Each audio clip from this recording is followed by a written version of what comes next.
O teólogo Tim Keller diz que o coração humano é uma fábrica de ídolos.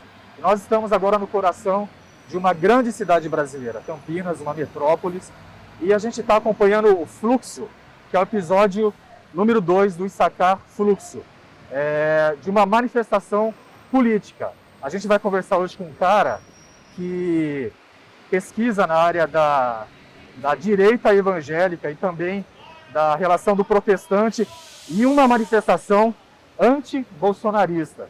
Mas eu queria, por um momento, que você desligasse um pouco o disjuntor dessa questão política. Eu, particularmente, tenho uma preferência política, republicana, democrática, mas que a gente analisasse agora o fenômeno urbano no olhar da análise conjuntural. Nas escrituras cristãs, por exemplo, a gente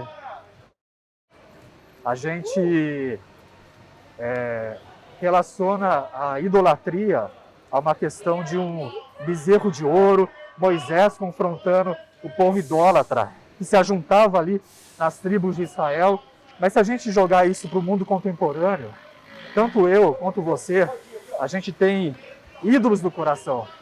E a cidade também, como Campinas, e a sua cidade, seja ela de pequena escala ou grande escala, ela também é constituída de uma maneira concreta através da subjetividade humana. Né?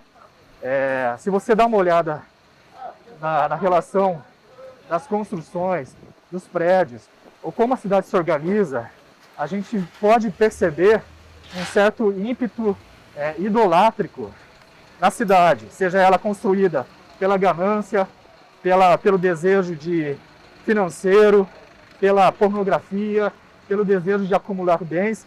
E a gente está hoje nesse fluxo para contar essa história. Nos últimos anos, a partir de 2018 especialmente, o brasileiro e a brasileira se viu em um complexo de debate político e econômico, que não é só de uma legenda à esquerda ou à direita. Isso também influencia parte dos desejos do coração dos homens e das mulheres. Qual é o projeto de mundo e qual a aposta que as pessoas têm em relação à agenda e ao desenvolvimento das cidades. E por isso a gente está hoje aqui com o Thiago Melo. Fala, Thiago. E aí, Livan, tudo bem? Legal. O Thiago Melo é um desses amigos de tempo de Covid, que a gente conheceu virtualmente e agora a gente conhece presencialmente, tenho a alegria de conhecer. Que é muito legal. Vamos caminhar, Thiago, conversando? Vamos Bora lá. Thiago, fala um pouco de você, que bom te encontrar, cara. Cara, é muito legal te conhecer. Obrigado. Eu já te acompanhava, né, nas redes sociais e tudo, que é muito legal essa oportunidade da gente ter virtualmente poder conhecer gente que a gente admira e tudo, é muito legal, sabe? Mas agora, eu não sei se eu sou muito interessante. O que eu poderia dizer, né, da premissa que eu tenho de que ninguém é tão interessante assim, né? O que eu poderia dizer é que eu sou casado, né? Sou casado com a Amanda, sou muito feliz com ela, é uma mulher maravilhosa. E eu sou um aspirante a pessoas de vida acadêmica, né? Legal. Então eu estou nesse processo aí de finalizar o mestrado agora em Ciências da Religião, que é o que eu gosto de fato. Eu gosto disso. Legal. Thiago, na sua biografia, o que te trouxe aqui nesse momento, na sua atuação, junto a uma grande organização internacional de evangelização de jovens, né? E como é que é rapidamente essa história? Pô, eu acho que essa história, ela não é também muito diferente da de muitas pessoas que chegaram na Jocum, que é basicamente porque eu imaginei que o que eu estava fazendo no dia a dia era pouco, eu estava precisando de encontrar uma coisa que me preenchesse de alguma maneira, sabe? Legal. Aquela busca meio primitiva por sentido, eu queria encontrar no que eu fazia. Então eu fui para a Jocum e encontrei ali a oportunidade de desenvolver a vocação, de desenvolver ministério, dentre outras coisas, sabe? Legal. Agora, só para a turma entender onde nós estamos, a gente está hoje numa manifestação anti-bolsonarismo, a gente vai entrar na manifestação exatamente agora. Sim. E a gente continua o nosso papo. Sim. Essa manifestação é muito significativa, né? Até porque são muitas pessoas para falar das suas indignações, etc. Então a gente está num lugar muito significativo. Que legal estar aqui. E tem bastante gente, hein, Clara? Isso quer dizer que, como a gente conversou, esses deuses humanos, essa batalha entre deuses, A gente não está conversando aqui sobre política, nomes de pessoas e quem votou o quê, fez a arminha com a mão, fez a letra L. Não é essa a questão. Mas aqui no pulsar da cidade, no meu entendimento, existe essa subjetividade política. Sim. Ela também se concretiza através de afetos no mundo concreto. E se a gente Perfeito. der uma olhada, Perfeito. Lucas, por favor, o tamanho dessa mancha de gente Sim. quer dizer que essa inquietação, tanto por um lado, como a gente viu, a gente está em maio, né, de 2021, a gente viu na semana passada uma grande manifestação também do lado oposto. Sim, E exato. esses acusam o outro e esses acusam o outro. Sim, sim. Eu volto a dizer que eu tenho a minha preferência política Perfeito. e não é questão aqui da gente conversar, Aham, né? Exato. Como que você vê na sua atuação com juventude, com evangelização e também na área acadêmica, né, Tiago? Esse pulsar, como brota isso no mundo concreto? Veja, apesar de nós não estarmos falando sobre política partidária, a gente está falando sobre política, né? Porque no final das contas, toda a vida comunitária ela é regida por normas políticas, né? Meios de convívio político. Então, de alguma maneira, o jovem de hoje que a gente trabalha dentro da Jocum nunca esteve tão engajado com questões públicas, que são questões de natureza política, né? Portanto, essas coisas que vêm ocorrendo são só maneiras de demonstração dessa face humana de ser político. E o jovem crente nunca foi tão envolvido. Isso é muito interessante. Eu tenho notado assim que a gente faz treinamento com jovens, né? E nas nossas escolas, as pautas que surgem, eu dou algumas aulas nessas escolas, né? Na maioria dessas escolas, e nas pautas de discussão, de exemplos que surgem, a grande maioria agora, nos 2 últimos anos, são pautas políticas, que anteriormente nem apareciam. Olha que interessante, hein? Então, pautas raciais e etc. nunca tiveram tão presentes nas minhas aulas quanto agora, né? Olha, Isso agora aqui é uma parou prova aqui. disso, né? Você dá a disciplina do que, Tiago, lá na Jocum? Dentro das diversas escolas, eu dou a disciplina de cosmovisão cristã, Legal. cosmovisão de ética e moral, a disciplina de teologia bíblica, dentre outras coisas que eu acabo dando aí, dependendo do treinamento. Para a turma entender melhor, o que é cosmovisão cristã? De maneira Boa. sintética, né? Sim. Porque deve ser muito complexo Eu isso. acho que a cosmovisão cristã seria uma possível forma de enxergar o mundo a partir da lente bíblica. É claro que isso tudo é muito abstrato, né? E o que é, no final das contas, o conteúdo bíblico pelo qual eu posso olhar para o mundo? Exato. Né? Porque tem a versão reformada de uma cosmovisão, Boa. progressista, evangelicalista, Exato. havia, por exemplo, desde Missão Integral, René Padilha, até Karl Barth. Exato. Inclusive, Karl Barth, a galera que está assistindo, é um cara que disse que a gente tem que estar com a Bíblia na mão e o jornal também, né? Perfeito. Então, nada mais Bíblia e jornal do que essa cenografia urbana, né? Exato. Muito bacana. Uma ponte que a gente pode fazer, até com a Jocum, é que essas organizações para-eclesiásticas, elas nascem muito por resposta às questões que surgiram ali no final do século XX.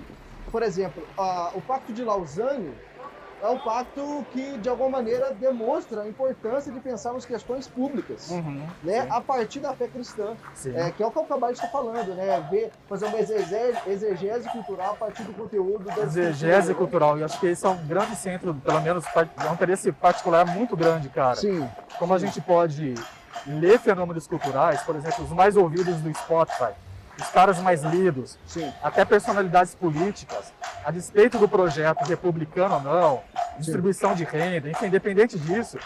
Mas, na minha opinião, queria ouvir a sua, quando a coisa substancializa-se num pulsar urbano como esse, isso revela o que é dentro do coração. Perfeito. Eu acho que o coração é o lugar de disputa que Deus deseja estar, no sentido do amor, da entrega, Sim. da compaixão.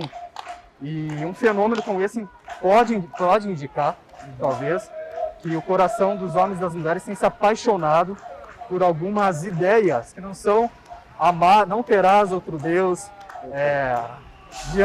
diante de ti, né? Exato. Nessa perspectiva. Como que você vê isso, essa batalha entre deuses na cidade, diante do seu trabalho que você tem desenvolvido, do seu mestrado também? A minha aposta é exatamente essa. Tá bem complicado as perguntas, né, Thiago? Não, eu acho perfeito, porque a minha aposta é exatamente a mesma que a sua. Nós somos seres afetivos, né? E nós somos cooptados por meio do afeto às coisas. a opções políticas, a opções religiosas, a pessoas, né? A gente se apaixona e a gente vai até o outro, né? Ó, igreja Boa. junto a uma manifestação. Perfeito, isso é muito interessante, né? Então veja que a gente é assim mesmo. No final das contas, o que a gente precisa como cristão, bom, pelo menos a minha opinião, é que a gente consiga ser afetuoso na medida correta com as coisas que não são Deus, né? Então tem medidas de amor para as coisas, né?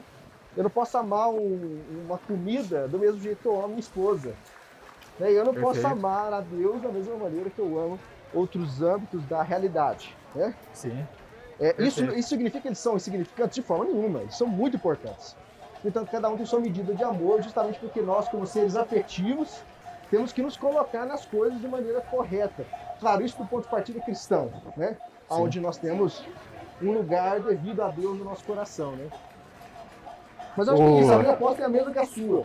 Achei perfeito, eu não colocaria nada a mais. Legal. E acho que parte um pouco do que o teólogo estadunidense, eu nem sei se ele é estadunidense, mas o Tim Keller, Deve ser. ele tem um livro chamado Deuses Falsos, né? E daí ele começa o livro dizendo que quando eu tomo um Rivotril, por exemplo, quando eu acesso o Xvideos, quando eu tenho uma conversa inapropriada com alguém, isso pode partir de muito provavelmente, aliás, parte de um desejo interno, de uma paixão, que me gera um delírio. Eu tenho essa perspectiva, né? E a gente passou ali atrás de uma igreja, no muro estava assim, crer no Senhor Jesus e será salvo. Eu conheço assim, tu e tua casa, né? Alguma coisa assim. Sim. Daí a gente fala de atuação da igreja em centros urbanos, né? Como este. Aproveitando a sua presença aqui, Thiago, sua experiência, como que você avalia, mudando um pouco de assunto, né? Como que você avalia a participação de grandes igrejas nos centros urbanos, no sentido de transformação social, afeto? Não, eu acho que não mudamos de assunto. Na verdade, é o mesmo assunto, só que voltado para a atuação eclesiástica, né? Então, se a gente avaliar os afetos humanos, a gente teria que ver que as igrejas são formas de remodelar os amores dos seus membros. Então, se ela fizer isso, ela vai causar em si mesma a transformação necessária social. Então, pense aqui comigo, vamos colocar em exemplo, para não ficar tão abstrato. Pense que uma igreja local, ela não se preocupa com as pessoas de vulnerabilidade social. Se ela não se preocupa com pessoas de vulnerabilidade social, ela está passando uma mensagem sobre a ordem dos amores que os membros estão adotando. Está entendendo? Então, de alguma maneira, a transformação social, no sentido da perspectiva cristã, né, do bem comum, que é parte da teologia cristã, no final das contas, ela tem que partir também dessas comunidades que se juntam para poder reorganizar o amor dos seus membros. Agora, se a gente for pensar friamente, como é que está sendo a atuação das igrejas? Aí a gente vai ter que sentar e chorar, né? Porque, no final das contas, a situação está muito complicada, né? As grandes igrejas, elas não se preocupam com essas coisas, porque é mais fácil para elas manter um tipo de organização interna que só mantenha o status dela, né? O status não só de poder político, que também é importante, mas também de poder das pessoas, para que elas não façam coisas além da comunidade local, né? Sim, sim. Agora, interessante. E nessa perspectiva ainda sobre onde as igrejas têm dedicado energia, né? Sim. Porque para uma ação concreta, social, numa área de vulnerabilidade, é um estilo de trabalho, de treinamento de liderança, vamos chamar assim de mindset, tanto do pastor quanto da membresia. E a gente percebe que, sobretudo após 2018, muita energia tem sido canalizada numa espécie de doutrinação ideológica para lá e para cá, né? Eu resumiria essa doutrinação numa ideia teológica se transformando numa ideia farmacológica. Boa. De modo que, eu tenho parentes até que deixaram de se vacinar, por exemplo, porque viu pastor A ou B falando de cloroquina. Sim. Eu, pelo menos, eu fiz seminário, Thiago, eu não lembro de uma matéria de farmacologia lá. E nem que me ensinava sobre cloroquina, ivermectina, alguma coisa assim. Perfeito, não tem mesmo. Você também fez seminário, né? Eu fiz a faculdade teológica, né, que não é propriamente um seminário, né, mas é a mesma formação teológica, né? Mas é isso mesmo, perfeito. Eu conheço uma pessoa que ela parou de tomar o anti-inflamatório e foi tomar cloroquina e ela acabou a falecer. Olha só. Porque ela não tomou os remédios necessários que o médico passou e interrompeu, né, o antibiótico para que ele pudesse tomar a cloroquina e acabou falecendo. Né? The Beatles. Isso porque o pastor foi levar na casa dele a cloroquina. Né? Olha Então, só que veja interessante, que a atuação da liderança ela é muito importante. Agora, eu não diria que uma igreja não deve educar politicamente. Eu diria que a igreja não deve doutrinar política partidariamente. Né? Sim. Então são duas coisas diferentes. Né? Interessante, Thiago. Olha quanta gente, hein? Bastante gente. Isso até emociona a gente que tem um olhar para com a cidade e quem quer, de uma certa maneira, na nossa medida, no nosso grão de areia, impactar também as pessoas, impactar a nossa geração. Sim. Que eu acho que é uma espécie de utopia cristã, vamos chamar assim, né?